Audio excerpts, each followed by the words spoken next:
Que le Seigneur Jésus-Christ vous bénisse richement. Je vous salue encore une fois au nom du Seigneur. Ainsi, nous allons commencer notre réunion par un mot de prière. Bien-aimé Seigneur Jésus, toi le maître des temps et des circonstances, toi le Dieu béni éternellement, c'est toi la vie et la vie éternelle. Nous venons devant de toi, Seigneur, pour te remercier, Père, pour la santé que tu nous accordes, pour la vie que tu nous donnes, pour la foi, Seigneur, au Dieu, qui attache nos cœurs aux choses éternelles. Nous savons que ce n'est ni par notre force, ce n'est ni par notre courage, mais c'est simplement par ton élection, Père, que cela est rendu possible. Père bien-aimé, aux gens qui sont allés à l'école, il a été enseigné le fait de lire et d'écrire. Mais nous savons que la révélation vient de toi. Amen. Voici pourquoi nous nous approchons de toi, Seigneur, avec des cœurs qui sont dans l'expectative, pour que tu viennes avec ta parole et que tu la révèles à nos cœurs. Parce que nous croyons, Seigneur, que la révélation, c'est ça l'expression de l'amour de Dieu envers un homme. Et parce que tu as dit, parlant de ton Église, que ton Église sera bâtie sur la révélation et que même les portes de l'enfer peuvent venir mais n'auront jamais les dessus. Ainsi, Père, laisse que tu puisses nous cacher dans les rochers, ces rochers qui est Christ, qui est la révélation de Dieu au travers de toutes les générations. Ainsi, Père, alors que nous sommes ici, ô Dieu, pour apprendre davantage sur toi, laisse que tu puisses préparer nos cœurs pour que la sémence du royaume qui a été apportée par ton prophète puisse trouver en nous une terre fertile, capable de recevoir la sémence et de la produire et de produire du fruit, Seigneur, par centuple, Père. Éternel notre Dieu, pardonne nos fautes et nos manquements. Reçois-nous dans ta présence, Seigneur. Tu nous connais, Père, tu connais nos cœurs. Tu sais que nous t'aimons, Seigneur Jésus. Laisse que, Père, par ta grâce, ô Dieu, alors que ta parole va sortir, qu'elle puisse aussi apporter les solutions aux multiformes dans la vie de tes enfants, qu'elle apporte la guérison, qu'elle apporte le réconfort, qu'elle apporte la délivrance, qu'elle apporte les solutions, Seigneur, parce que ta parole est l'outil par excellence par lequel toi tu travailles, Seigneur. Oh Dieu bien-aimé, je m'abandonne entre tes mains, car j'ai besoin de ton assistance, j'ai besoin de ton secours. Amen. Viens, Père bien-aimé, et laisse que tu puisses m'utiliser juste, Père, comme un instrument entre tes mains pour bénir ton peuple. Qu'il puisse en être ainsi. Ô Dieu, élève nos âmes, ô Père bien-aimé en Christ, et que nos pensées, Seigneur, ô Dieu, soient écartées, et que celle la pensée de Christ soit établie en nous. Puisses-tu les faire, ô Dieu, alors que nous nous remettons à toi, au nom du Seigneur Jésus-Christ. Amen. Amen. Nous allons lire aujourd'hui dans le psaume 113, et nous commencerons au verset 1er jusqu'au verset 6, et nous finirons par Ésaïe 66. Commençons d'abord par le psaume 113, où je vais commencer au verset 1er. Il est écrit « Louez l'Éternel, serviteur de l'Éternel. Louez, louez le nom de l'Éternel. Que le nom de l'Éternel soit béni, dès maintenant et à jamais. Du lever du soleil jusqu'à son couchant, que le nom de l'Éternel soit célébré. » Écoutez le verset 4. L'Éternel est élevé au-dessus de toutes les nations. Sa gloire est au-dessus des cieux. Qui est semblable à l'Éternel notre Dieu? Il a sa demeure en haut. Il abaisse les regards sur les cieux et sur la terre. Amen. Amen.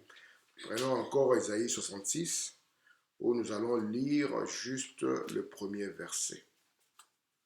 Il est écrit ainsi dans la Bible. Ainsi parle l'Éternel. Les ciels est mon trône et la terre mon marchepied. Quelle maison pourriez-vous me bâtir? Quel lieu me donneriez-vous pour demeure? Ainsi que Dieu ajoute de bénédictions à la lecture de la parole. Amen. Je vous salue encore une fois au nom du Seigneur Jésus-Christ et je remercie le Seigneur parce qu'il nous accorde le privilège de pouvoir être rassemblés pour pouvoir apprendre de lui. Nous croyons que le but pour lequel chaque enseignement sort, c'est juste pour nous rapprocher de Dieu, pour bâtir en nous l'homme de Dieu, afin que la connaissance de Christ soit ancrée en nous et que nous puissions par cette loi de la contemplation être transformés par le renouvellement de notre intelligence. Donc dans cet enseignement, nous sommes arrivés à voir les cieux. Comme vous vous rappelez, nous avons eu le temps d'étudier les régions inférieures Et lorsque nous avons abordé les régions inférieures, nous avons vu ce qu'était la tombe, ce qu'était l'enfer et ce qu'était la seconde mort. Après avoir abordé cela, par la grâce de Dieu, nous voulons aussi maintenant revenir et pouvoir parler maintenant sur la notion des cieux. Et Frère Branham, il nous a parlé ici sur les trois cieux. Il nous a montré que nous avons les premiers cieux, les deuxièmes cieux et les troisièmes cieux.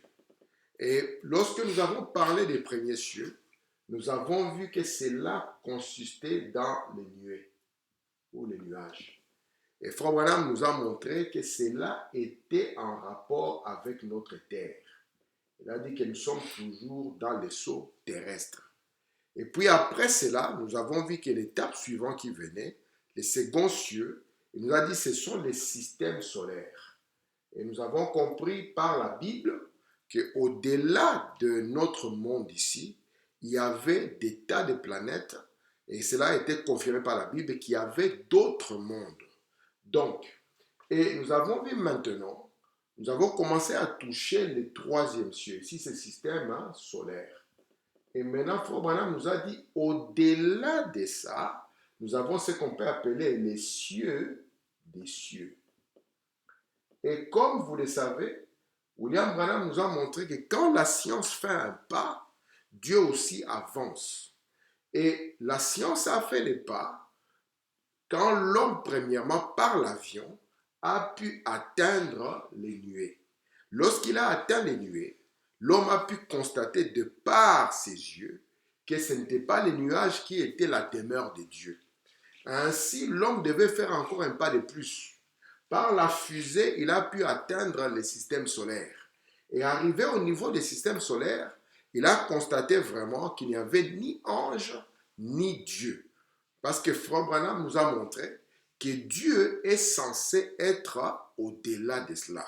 C'est pour cela que la dernière fois, nous avons commencé à voir par quel moyen atteindre ce monde. Parce que le premier cieux a été atteint par l'avion, le second cieux a été atteint par la fusée. Mais il faut aussi qu'il y ait un moyen pour atteindre les cieux des cieux. Amen. Je commence à lire Frère Branham pour que je puisse gagner le temps parce que je ne veux pas encore trop synthétiser, revenir en arrière. Frère Branham dit ceci dans le message Le véritable saut de Pâques qu'il a prêché le 2 avril 1961. Je suis au paragraphe 134. Il dit ensuite, les seconds cieux sont considérés comme les systèmes solaires et les troisièmes cieux sont au-delà de cela. Amen. Maintenant, je vais lire quelque chose qui va montrer comment est-ce que nous qui sommes liés à la terre, de par notre condition, de par notre chair, nous avons une perception qui nous empêche de pouvoir nous représenter ce qu'est l'éternité. Parce que lorsque nous parlons des cieux, c'est que nous sommes en train de parler de l'éternité. Je suis dans le message Un son confus. Frère Branham l'a prêché le 29 avril 1961, je suis au paragraphe 13. Il dit, vous voyez, nous sommes des êtres tellement liés à la terre que tout ce à quoi nous pensons et tout ce à quoi nous pouvons penser, c'est toujours le temps et l'espace. L'homme, quand il est dans la chair, tout ce qui peut venir à sa pensée comme représentation, ça ne sera que le temps et l'espace. Écoutez, mais il faut dire, mais dès que nous quittons ce monde et que nous entrons là où il n'y a pas de temps, donc les trois premières dimensions, comme nous avons vu, parce que nous avons vu que les premiers cieux et les deuxièmes cieux sont liés aux trois premières dimensions. Et les trois premières dimensions, c'est la lumière, la matière et l'espace-temps. Remarquez maintenant que l'homme qui est maintenant une partie de la terre, tout ce qu'il peut avoir dans sa représentation, c'est l'espace-temps, la notion du passé, la notion du futur, ainsi de suite. Mais Branham dit, mais dès que nous quittons ce monde et que nous entrons là où il n'y a pas de temps, donc nous allons maintenant nous projeter, et là où il n'y a pas de temps, là c'est l'éternité. Je continue dans la même brochure au paragraphe 14. Écoutez ce que Frère Branham dit.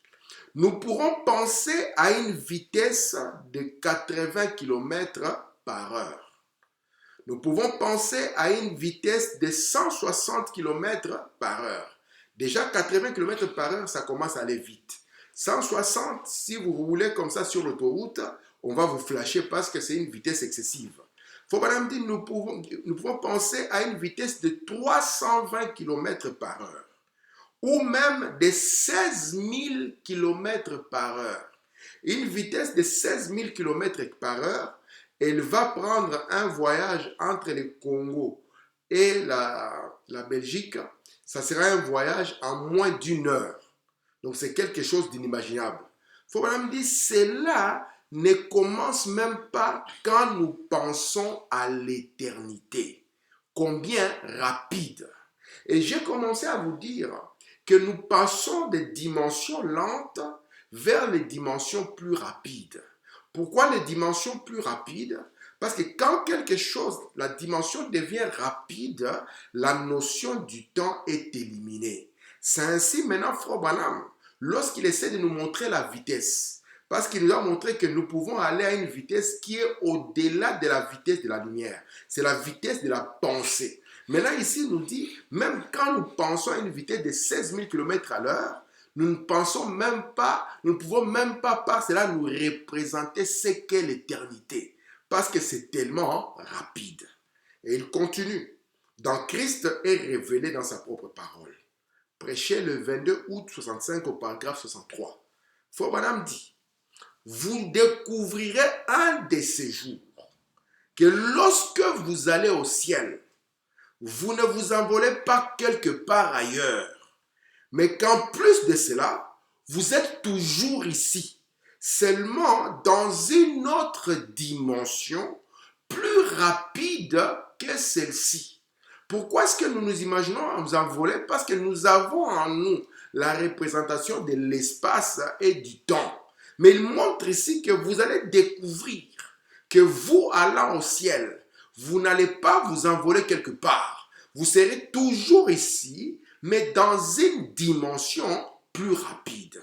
Parce que la dimension plus rapide n'est pas si loin là-bas comme on pourrait le penser. Elle est juste ici. Vous voyez, de sorte qu'elle est tellement rapide que nos yeux ne peuvent pas la percevoir. Frère Branham dit, dans la communion par la rédemption, prêché le 3 avril 1955, au paragraphe 33, il dit, dans la quatrième dimension, on peut prouver que juste dans cette salle maintenant même, passe une onde radioactive, des messages radiophoniques, il y a des images de télévision qui traversent ces bâtiments en ce moment, mais c'est trop rapide pour l'œil.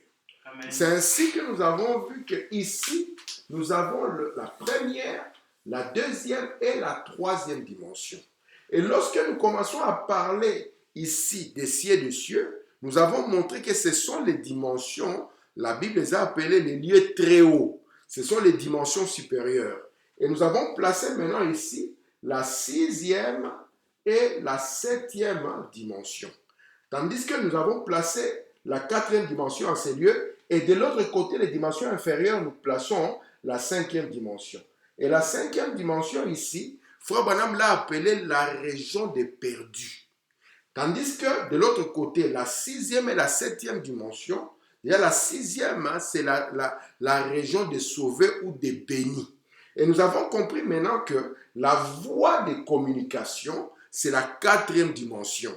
Et nous avons montré que lorsque l'homme quitte la première, la deuxième et la troisième dimension, c'est par la quatrième dimension qu'il passera pour aller soit vers la cinquième ou soit vers la sixième dimension. Parce que la septième dimension, c'est ça le trône de Dieu. Amen. Maintenant, je prends ici dans Apocalypse chapitre 4. Pourquoi Apocalypse chapitre 4? Parce que nous avons, parlant de l'homme allant au ciel, nous avons vu que ce n'est pas une notion nouvelle. C'est une notion qui est dans la Bible. Nous l'avons pris d'abord sous forme d'ombre lorsque nous avons pris le cas d'Élie et le cas d'Enoch. Nous avons pris cela dans l'Ancien Testament sous forme d'ombre. Maintenant, l'homme allant voir les cieux des cieux et l'homme allant voir le trône de Dieu, cela est biblique. Et nous avons deux modèles dans le Nouveau Testament. Nous avons d'abord l'homme visitant des régions supérieures, c'était Paul premièrement, et puis l'homme voyant le trône de Dieu, c'était Jean. Et remarquez ici, je prends maintenant l'écriture, Apocalypse chapitre 4, et je vais lire le verset 2. Il est écrit, « Aussitôt je fus ravi en esprit, et voici, il y avait un trône dans le ciel, et sur ce trône, quelqu'un était assis. » L'écriture ici d'Apocalypse 4, qui est l'expérience des gens dans l'île de Patmos, va automatiquement confirmer ce que Dieu avait dit dans Ésaïe 66 quand nous l'avons lu. Il a dit, le ciel est mon trône, mais le ciel qui est son trône, ce n'est ni les nuages, ce n'est ni le système solaire. Mais ici maintenant, le moyen par lequel il est parti, ce n'était ni par l'avion, ni par la fusée. Il dit ici, je fus ravi en esprit. Amen. Et son ravissement en esprit l'a amené au-delà du temps, au-delà des sphères des mortels. Parce que ici, dans la présence de Dieu, c'est au-delà du rideau du temps. Alors, je commence à lire ici. Je suis dans Ta foi t'a sauvé. Frère Branham l'a prêché le 11 avril 54, au paragraphe 11. Il dit, non, non, je suis venu nu dans ce monde et nu je m'en irai. Ça, il s'agit de la chair. Amen. Mais ce qui est à l'intérieur de moi, et qu'est-ce qui est à l'intérieur de toi? Ton âme, le Saint-Esprit. J'attends que cela m'amène au-delà des étoiles et des lunes. Amen. Jusque là où celui qui m'aime vit et m'attend. Donc cette chose qui est en vous et qui a commencé en vous par le mystère de la nouvelle naissance. C'est pour ça que Frère Branham l'explique amplement, nous allons le dire quand nous y arriverons, lorsqu'il explique le mystère de la translation de l'épouse. Dans la question 362, on lui pose la question, Frère Branham, explique-nous le mystère de l'enlèvement, le mystère de la translation de l'épouse. Frère Branham commence à montrer. Il dit, il ne s'agit pas de l'extérieur. Pourquoi? Parce que l'extérieur est lié aux trois dimensions.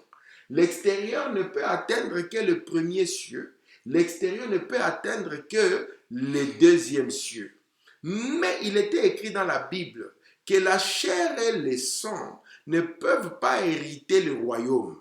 C'est pour ça qu'il dit que la chair a été condamnée déjà depuis l'Éden. Et Branham dit, l'extérieur, voyez, mourra. Mais il dit, mais il s'agit de l'intérieur. Et ici, Frère Branham revient encore. Il dit, j'attends que ce qui est à l'intérieur de moi puisse m'amener au-delà. Parce qu'au-delà du système solaire, on entre dans sa présence. Et Jean ici est entré comment? Il dit, je fus ravi en esprit. Amen. Amen. Maintenant, je continue, je prends ici dans Le Roi rejeté. Il a prêché cela le 15 mai 1960 au paragraphe 126. Madame dit, je suis convaincu, Seigneur, que si cette petite église ce matin pouvait seulement regarder au-delà du rideau, de quel rideau dont il est question? Au-delà du rideau du temps.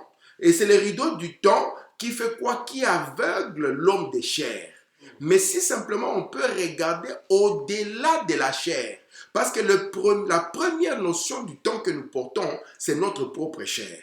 Faut madame dire, si cette église pouvait regarder au-delà du rideau du temps, pouvait seulement regarder, il n'y avait aucune affliction parmi eux. Il ne pourrait jamais y en avoir. Il n'y avait aucune maladie. Il n'y avait rien d'autre que la perfection. William Branham, Dieu l'avait amené à regarder au-delà du rideau du temps. Et quand il a regardé, il n'a vu que la perfection. C'est pour ça qu'il avait dit que seul l'amour peut entrer là-bas. Et il dit, écoutez, frère Branham, il n'y a qu'un souffle entre ici et là.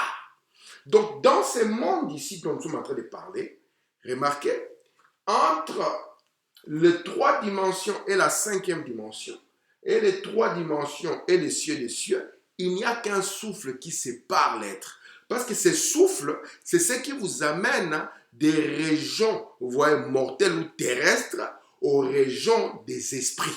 Amen. Frère Branham dit, il n'y a qu'un souffle entre ici et là, de la vieillesse à la jeunesse. Cela n'existe pas pour les gens de la 5e dimension, nous l'avons vu. Du temps à l'éternité, des soucis du lendemain et du chagrin d'hier, jusqu'au temps présent de l'éternité à la perfection. Et comme dans l'éternité, il n'y a pas la notion du temps, c'est là où maintenant l'éternel se présente comme le je suis. Il ne dit pas les j'étais ni les je serai. C'est ici, lorsqu'on est dans l'espace-temps, où on dit peut-être demain je serai, où on est sujet aux variations. Mais Dieu, il n'est pas sujet aux variations, il se présente comme étant le je suis. Frère Branham dit, il n'y a qu'un souffle entre ici et là, de la vieillesse à la jeunesse, du temps à l'éternité, des soucis du lendemain et du chagrin d'hier, jusqu'au temps présent de l'éternité, au temps présent de l'éternité, ouais, à la perfection. Amen. Amen.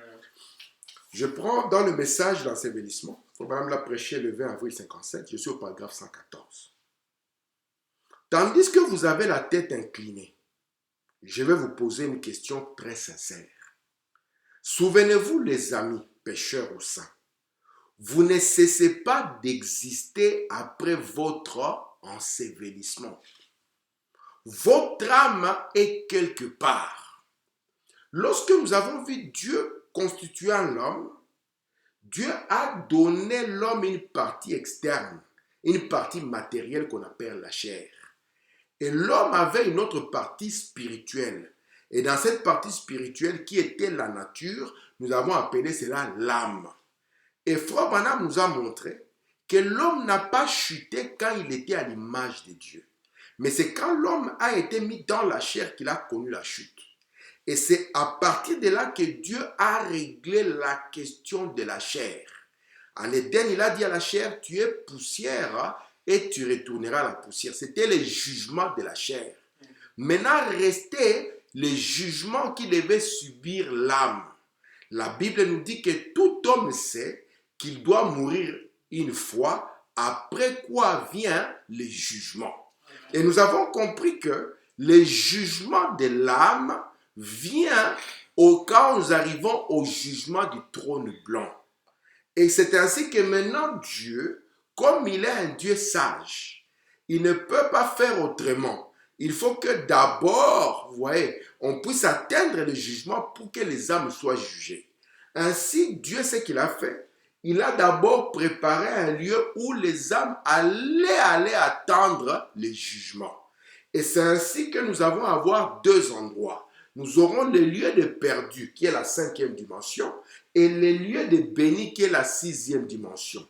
L'âme de perdu va aller dans la 5e dimension, attendant le jugement, et l'âme de béni ira dans la 6e dimension, toujours attendant le jugement. Et notre Seigneur Jésus a connu les 2 endroits, parce qu'il était descendu dans les régions inférieures pour prendre les saints de l'Ancien Testament et les amener dans les régions supérieures. Pourquoi? Parce qu'ils étaient les rachetables. Amen. À l'époque, personne ne pouvait être dans ces dimensions parce que le sang de Christ n'était pas encore versé. Mais lorsqu'il a versé son sang, nous avons vu qu'il a supprimé le paradis dans la 5e dimension et il a installé les saints dans la 6e dimension, attendant la venue du Seigneur en tant que juge suprême ou attendant le jugement du trône blanc.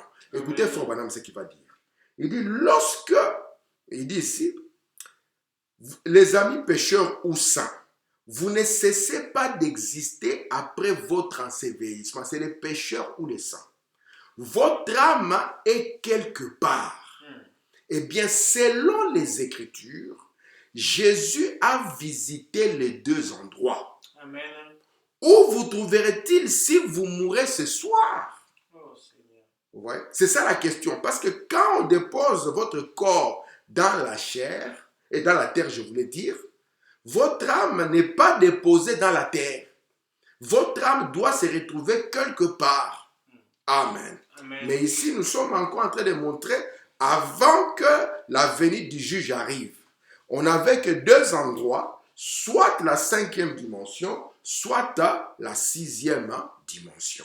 Et Frère Branham nous dit ici, dans les âmes qui sont maintenant en prison, prêché le 10 novembre 63, paragraphe 110, comme j'ai la vision de deux endroits, de la même manière que le Seigneur Jésus a été là-bas, Dieu lui a donné de les visiter. Il va l'appeler vision pour ne pas choquer les gens. Parce que Branham, à 14 ans, est descendu dans la région de Perdu. Ouais, il a vu ce qu'il a vu là-bas. Et nous allons maintenant avancer. Quand nous verrons la venue du juge, nous allons voir ce qu'il a vu là-bas et les conséquences de ce qu'il verra par rapport à la terre. Écoutez ce que Frère Branham dit. J'ai eu la vision de deux endroits. Et par la grâce de Dieu, je ne dis pas ceci pour être sacrilège. Et si c'est faux, que Dieu me pardonne. Je crois que j'ai été dans les deux endroits. Vous voyez, dans les deux endroits, j'ai vu les rachetés et les bénis. Et j'ai vu les perdus et l'endroit où ils se trouvent. C'est comme cela que nous avons lu la fois passée comment Frère Branham a consolé le frère Julius. Il a dit, frère Julius, ton enfant se trouve dans la région des bénis. Il dit, un jour on le reverra. Vous voyez pourquoi? Parce que Branham, Dieu lui a permis de voir les deux endroits. Parce que la Bible dit qu'étant monté en haut, Jésus-Christ avait pris captif la captivité. Comment est-ce qu'il avait libéré les saints de l'Ancien Testament et les a placés dans les lieux élevés? Amen. Écoutez maintenant dans Montre-nous le Père. Parce que dans Montre-nous le Père, Frère Branham l'a prêché le 21 mai 1961. Au paragraphe 20, il dit ceci. Dans Saint Jean 14, verset 8, Philippe lui dit, montrez-nous le Père et cela nous suffit. Jésus lui dit, il y a si longtemps que je suis avec vous et vous n'avez pas connu Philippe. J'aimerais examiner et relever un contexte de là. Donc, Frère Branham, c'est ici où il a pris l'inspiration de sa prédication. Montrez-nous le Père. Frère Branham dit, c'est l'écrit du cœur humain. Amen. Job disait, j'aimerais aller voir sa demeure. C'est pour ça que dans Isaïe, il dit, quel est le lieu de ma demeure? Tout homme qui est censé aimerait connaître là où Dieu habite. C'est pour cela que lorsque l'avion est monté, les cœurs des hommes sur la terre ont posé la question, est-ce que vous l'avez vu? L'homme a toujours voulu atteindre le ciel. Il a essayé de construire une tour qu'on appelle la tour de Babel pour atteindre le ciel. Amen. Parce qu'il voulait aussi trouver les lieux de la demeure de Dieu, aller lui parler, lui exposer ses problèmes, avoir un temps de communion avec lui. Et Frère Branham continue. Il dit, cela l'a toujours été. Depuis que nous savons que Dieu existe, chaque mortel a cherché à regarder au-delà du rideau du temps pour voir s'il pouvait voir d'où il vient. Et qu'est-ce qu'il fait ici et où est-ce qu'il sera après qu'il aura quitté ici. Donc si nous regardons au-delà du rideau du temps, vous voyez, parce que nous sommes conscients que Dieu existe, et c'est là le cri de notre cœur, cela va nous amener à comprendre. À comprendre quoi? À comprendre d'où nous venons, qu'est-ce que nous faisons ici, et où nous partirons en quittant ici. Amen. Parce que nous chantons que nous sommes des pèlerins et des passagers. Si nous sommes des pèlerins, c'est que nous venons de quelque part, et que nous passons ici pour aller vers quelque part. Or, aussi longtemps qu'on n'a pas regardé au-delà du rideau du temps, on ne pourra pas comprendre d'où on vient, ce qu'on fait ici et où on va. C'est ainsi maintenant que l'homme a toujours désiré connaître la demeure de Dieu. Parce que lorsqu'il arrive et qu'il est en contact avec Dieu, il va comprendre d'où il vient, qu'est-ce qu'il fait ici et où il est en train de partir. Souvenez-vous que quand Adam, Dieu l'a détaché de la théophanie, il a gardé la théophanie là-bas comme une représentation. Donc il faut que lui soit capable de regarder au-delà du rideau du temps pour comprendre ce qu'il est réellement. Amen. Regardez ici dans la brèche. Nous allons voir un frère qui va regarder au-delà du rideau du temps et ce qu'il va voir. Je suis dans la brèche entre les 7 âges de l'Église et les 7 sceaux. Prêché le 17 mars 1963, au paragraphe 302. Peut-être quand je parle de regarder au-delà du temps, beaucoup de gens vont me dire, mais frère Tim, nous ne sommes pas comme Frère Branham pour dire qu'un matin, Dieu va nous poser la question, veux-tu regarder au-delà du rideau du temps? Et que nous aurons sur notre lit aussi les mains comme ça autour de la tête et que nous aussi nous allons faire cette expérience. Nous sommes capables de faire cette expérience et nous allons la faire. On va voir comment nous allons tous regarder au-delà du rideau du temps. Écoutez. Frère Branham dit dans la brèche, paragraphe 302, il dit, et le vieux Jean qui nous a dit dans Apocalypse chapitre 4, je fus ravi en esprit. Et quand il fut ravi en esprit, il a vu un trône. Et quelqu'un était assis.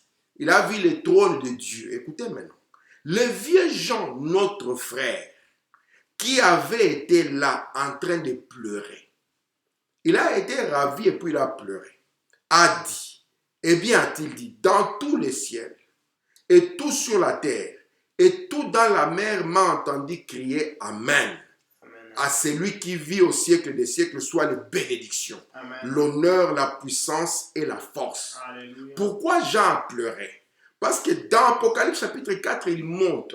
Lorsqu'il monte, il va voir le trône de jugement, parce que du trône sortent des éclairs et des tonnerres. Et il va voir qu'il y avait un livre, vous voyez? Et puis on va poser la question, qui est digne d'ouvrir les livres, d'en rompre les sceaux?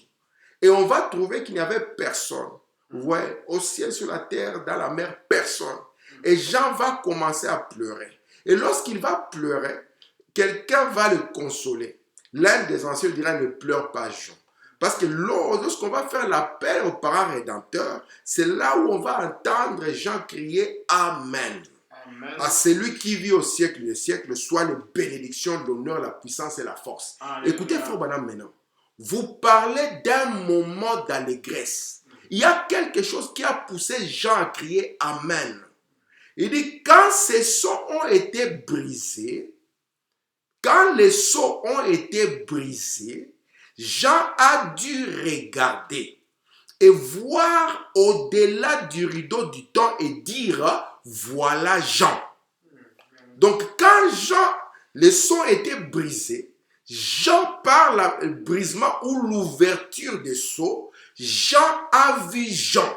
C'est pour ça que Frère Branham me dit que nous devons regarder au-delà du rideau du temps pour voir d'où nous venons, ce que nous faisons ici et où nous allons partir lorsque nous quitterons ici. Amen. Et c'est pour cela que Branham nous dit, lorsque les sceaux ont été brisés, Jean a regardé au-delà du rideau du temps. Amen. Et c'est là où nous allons voir Apocalypse 10, il n'y a plus de temps. Pourquoi? Parce que c'est une projection afin que nous puissions tous regarder par le sceau au-delà du rideau du temps. Amen.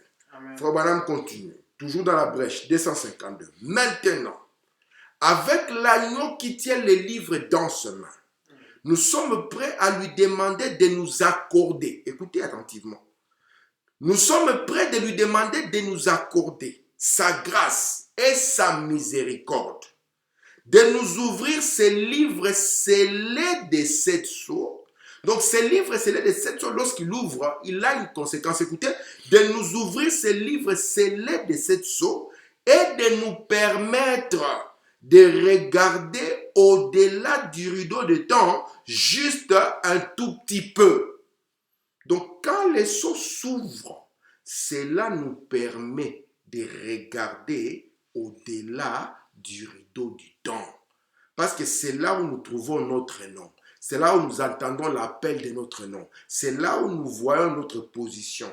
Écoutez, Frère Branham, dans la vision de Patmos, du 4 décembre 1960, paragraphe 130. Très bien. Le précieux Saint-Esprit l'a fait il y a quelques semaines.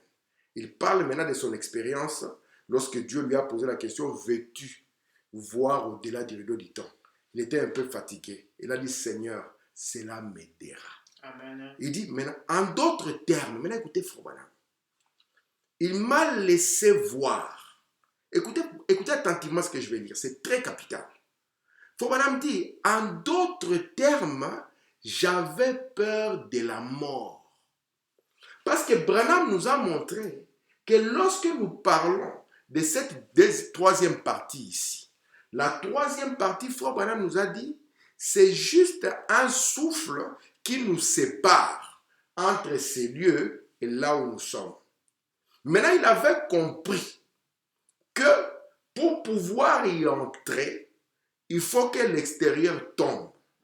Maintenant, Frère Branham me dit ici, écoutez, en d'autres termes, j'avais peur de la mort. Parce qu'il avait compris que c'est juste un souffle. Et c'est ce qu'il y a à l'intérieur qui nous y amène. Parce que c'est là où se forme le corps capable d'entrer dans cette réalité. Écoutez maintenant. J'avais peur de la mort. Et le Saint-Esprit m'enleva et me montra ce que c'était. Vous avez entendu ce témoignage lorsque je suis revenu, j'ai dit, alors, mort, où est ton aiguillon? À partir de cette expérience, Frère Branham a changé sa pensée sur la mort. Amen. Avant, il avait peur de la mort. Il va expliquer pourquoi. Continuons à lire Frère Branham. Je fus transporté pour voir ce qu'il y avait au-delà du rideau. Pour nous, Église, par le son, cela suffit pour nous de voir et de comprendre. Il m'a permis de revenir parce que Dieu a toujours besoin d'un comme témoin. Vous voyez, tout se fait par représentation. Il m'a permis de revenir, de vous dire que là, de l'autre côté, nous ne serons pas des fantômes ou des esprits. Nous serons des hommes et des femmes. Amen. Des jeunes ne mourront jamais. Alléluia. Ne tombant jamais malades. Amen. Juste au-delà de ces rideaux. Amen. La mort ne peut rien faire d'autre que vous amener dans ces lieux. Amen. Il dit, je suis parti, j'avais peur de mourir. Il va expliquer pourquoi il avait peur. Il dit, mais Dieu m'enleva pour me montrer ce que c'est. Amen. Je continue. Je prends le 5e saut. Paragraphe 350. Je me disais, j'espère bien, parce qu'il avait peur de mourir, que je vivrai assez longtemps pour voir son retour. Je ne veux pas devenir un fantôme, un esprit. C'est comme beaucoup de gens, ils disent, comme ils ont peur de mourir, ils disent, j'attends que Jésus vienne pour m'enlever. Et Frère Branham avait la même position. Écoutez, vous voyez, j'ai toujours eu peur des esprits. Vous savez, je m'étais toujours imaginé. Ce qui faisait peur à Frère Branham, ce n'était pas vraiment la mort dans la mort. Non, parce qu'il sait que toute chair doit retourner à la poussière. Maintenant, ce qui l'inquiétait, c'est ce qu'on va devenir après que la chair revienne à la poussière. C'est ce qui inquiétait Frère Branham. Il pensait qu'on allait devenir des fantômes ou des esprits. Maintenant, il dit ici, j'ai toujours eu peur des esprits. Vous voyez, je m'étais toujours imaginé, par exemple, que si je rencontrais Frère Neville, ce serait un petit nuage blanc qui flotte. Et vous savez, je dirais, bonjour Frère Neville. Et il dirait, bonjour Frère Branham, à travers un autre sens. Il ne pourrait pas parler, mais seulement je saurais que c'est Frère Neville. J'aurais envie de lui serrer la main comme d'habitude. Mais parce que c'est cela que je suis habitué aux êtres humains. Vous voyez, j'aurais envie de lui serrer la main, mais il n'y aura pas de main.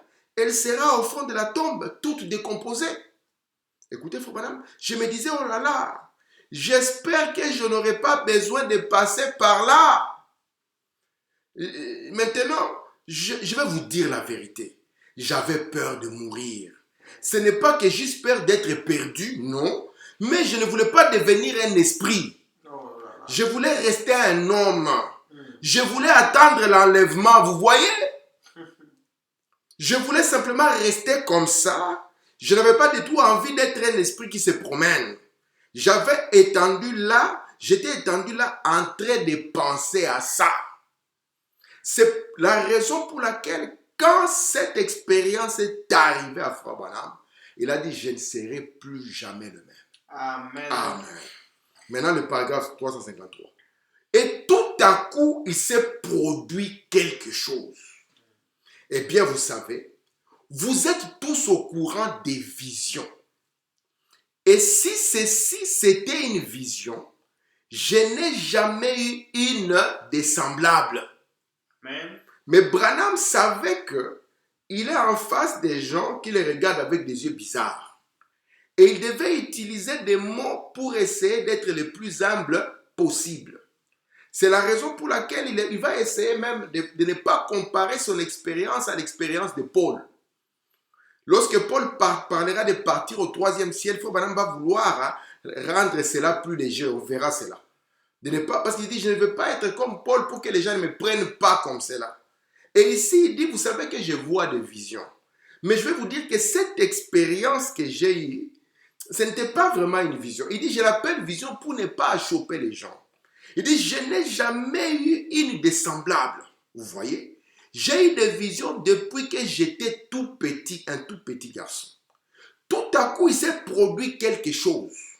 Je me suis senti partir. J'ai pensé, eh bien, je suis déjà mort. Je ne suis plus. Faut me dire, je suis arrivé quelque part. Faut me est parti et il est arrivé quelque part. Je me suis dit, je pense que je vais regarder derrière moi. Mes amis, c'était aussi réel que je me tiens ici devant vous. Amen. Je me suis retourné pour regarder. J'étais là étendu sur le lit. Ce n'était pas très loin là-bas. Amen. C'est pour ça que Branham me dit, vous vous rendrez compte qu'en partant au ciel, vous ne faites pas vous envoler quelque part. Amen. Il dit, j'ai regardé juste derrière moi et je me suis vu étendu sur le lit. Écoutez, j'étais allongé, étendu à côté de mon épouse. Et Branham dit, celui qui était étendu là-bas, il était vieux chauve. Et il va regarder ses mains, parce que lorsqu'on prend de l'âge, les mains changent, surtout chez les blancs. Il y a beaucoup de taches de rousseur et tout ça. Il a vu ses mains sont différentes. Il a touché les cheveux étaient différents. Si vous voulez vous faire du bien, prenez le 5e saut. Commencez à écouter vers le paragraphe 3, juste vers le paragraphe 350, écoutez ça jusqu'à la fin. Vous allez apprendre beaucoup de choses que Frère Branham a dit là-dessus. Écoutez Frère Branham. Alors je me suis retourné. Il y avait comme une grande étendue, quelque chose comme ça. Une grande étendue de pâturage qui s'étendait à perte de vue. Je me suis demandé, mais qu'est-ce que ça peut bien être? Oh, je me suis dit, oh, n'est-ce pas merveilleux? Et puis là, Frère Branham va commencer à voir des sœurs, notre précieux frère, une expérience incroyable, des frères et tout ça. Écoutez, pourtant, il dit, je me suis dit, oh là là, n'est-ce pas merveilleux? Et pourtant, j'avais peur de ça. Pourquoi est-ce que j'avais peur de mourir alors qu'on aboutit à ça? Amen. Eh bien, ceci est perfection sur perfection. Amen. Oh, c'est merveilleux. Vous voyez? Nous étions juste sous l'autel. Oh, c'est quelque chose de précieux ici. Et c'est ce que nous allons apporter prochainement parce que le temps est parti. Nous étions où? Sous l'autel. Vous voyez? C'était cela. Vous voyez, juste sous l'autel, en train d'attendre sa venue. Donc, la 6e dimension, vous voyez, il l'appelle sous l'autel. J'aurai le temps de parler de cela. Vous savez que Moïse, le serviteur de Dieu, on lui avait dit, ce que tu vois dans le ciel, représente-le sur la terre. Et Moïse, quand il a représenté, il a montré qu'il y avait le parvis extérieur avec l'autel des sacrifices. Et puis, il a montré qu'il y avait les lieux saints avec l'autel de parfum. Et il va montrer maintenant qu'il y avait le trône de Dieu qui était dans les lieux très saints. Vous voyez? Et Frère Branham montre ici. Il dit, vous voyez, nous étions sous l'autel en attendant la venue du Seigneur. Amen. C'est pour ça que lorsqu'il va y atteindre, il va arriver là-bas, il dira, mais où est Jésus? On lui dira, il est un peu plus haut, vous voyez? Hein? Mais quand il va venir, donc nous sommes ici, attendant la venue. Amen. Et on attendait quoi? La venue du juge suprême. Écoutez maintenant, Frère Branham, dans le 432, donc je pense que nous allons bientôt nous arrêter.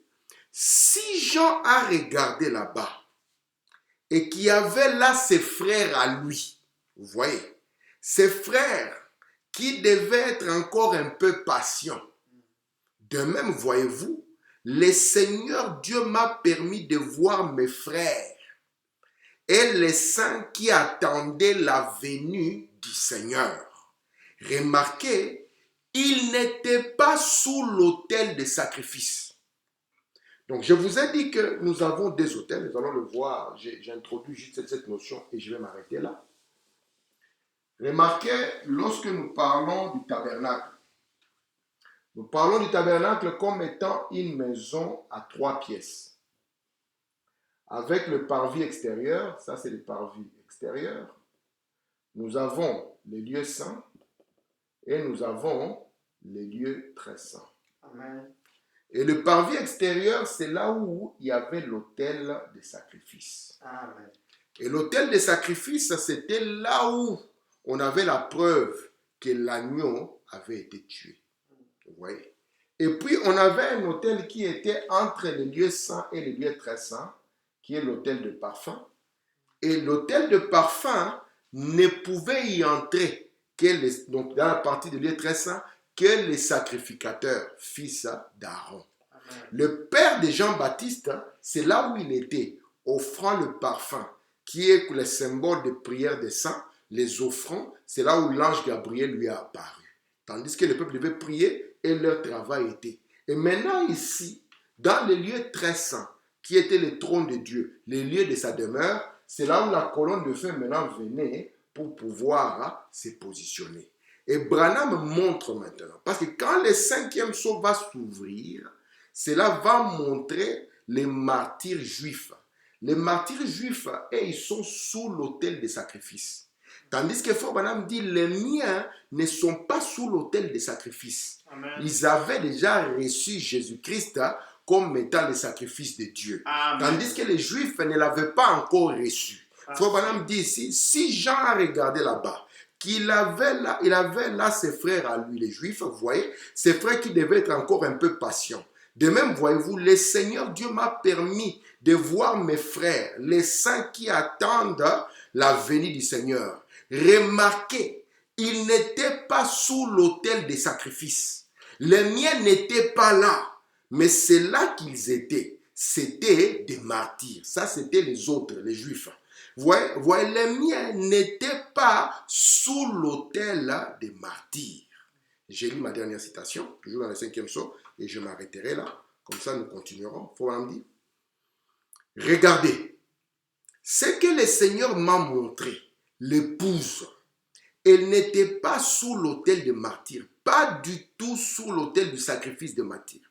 Mais ils avaient des robes blanches parce qu'ils avaient accepté la grâce du pardon de la parole vivante. Amen. Christ leur avait donné une robe blanche. Vous voyez? Et ils pouvaient aller plus loin parce que Dieu a fait d'eux rois et sacrificateurs. Tandis que de l'autre côté, c'était les âmes des Juifs qui criaient encore jusqu'à quand? Jusqu'à quand? C'est la raison pour laquelle nous sommes en train de parler de ceci. Nous parlons de la chute et de l'importance de la nouvelle naissance. Amen. Pourquoi l'importance de la nouvelle naissance? Parce que la nouvelle naissance, c'est la clé pour ce monde. Frère Branham me dit, j'attends que ce qu'il y a à l'intérieur de moi m'y amène. Prochainement, je vais revenir maintenant avec la question 362 pour que nous puissions la lire. Vous voyez, l'extérieur ne peut pas y arriver. Ouais, parce que l'extérieur, c'est une création temporaire. C'est une question de temps. Mais l'intérieur, Frère Branham me dit, lorsque votre âme est née de nouveau, c'est Dieu. Vous voyez? Amen. Alors, lorsqu'elle est née de nouveau, c'est Dieu. Et maintenant, c'est par là que nous avons la clé maintenant pour pouvoir entrer dans ce monde qui va au-delà des étoiles. Alléluia. Amen. Qui va au-delà. Parce que lorsque nous sommes sur la terre, nous mesurons simplement en kilomètres.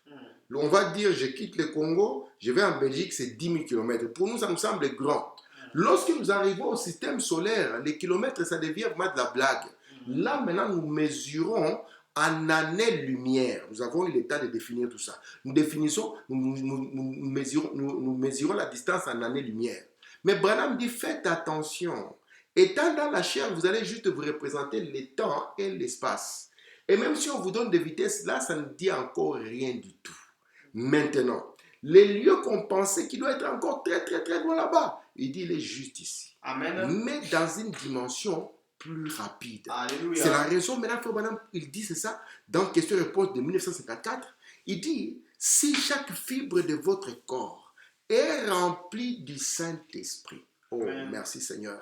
Il dit, vous êtes déjà enlevés. Amen. Pas que vous le serez. Amen. Vous êtes déjà même. Vous Amen. devenez un être double. Vous voyez, un être double, pourquoi? Amen. Parce qu'il y a un de la terre qui est lié aux 3 dimensions. Mais il y a un autre qui est en contact avec tout un monde. Amen. Et Branham dit, Dieu m'a permis de le voir. Et nous allons voir ce que Frère Branham a vu. Parce que Jean, quand il a été projeté, Jean a vu Jean. Amen. Et quand Jean a vu Jean, cela l'a consolé. Amen. Ouais, cela a arrêté ses pleurs. Amen. Il a compris d'où il venait. Il a compris ce qu'il faisait ici. Alléluia. Il a compris où il irait après ici. Amen. C'est la raison pour laquelle Paul a dit, il dit, si cette tente est détruite, il y a une autre qui nous attend. Pourquoi? Parce que c'est la confirmation de notre élection. Amen. Ouais, c'est la représentation de Dieu dans les cieux. Alléluia. Que le Seigneur vous bénisse Amen. et que cette grâce garde nos cœurs. Merci, Shalom. Seigneur. Merci.